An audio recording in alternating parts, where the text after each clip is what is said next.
আজ আমার recipe mango shake.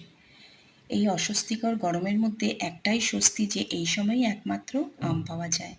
তাই আমি আজকে ম্যাঙ্গো শেক বানিয়ে নিয়েছিলাম।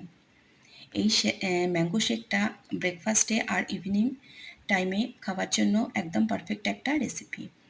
এই ম্যাঙ্গো শেকটা আমি উইদাউট সুগারে বানিয়ে নিয়েছিলাম।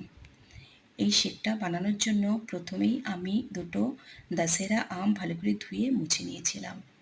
মুছে দুই সাইড কেটে নিয়েছিলাম। ম্যাঙ্গো শেকটা মেনলি হিমসাগর আর দশেরা আমই একদম ভালো হয়।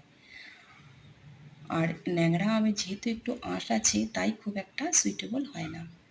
আমের টুকরোগুলো আমি ছোট ছোট করে কেটে আমি একটা মিক্সার জারের মধ্যে শিফট করে নিয়েছিলাম। এভাবে আমি সবটা আম কেটে নিয়েছিলাম।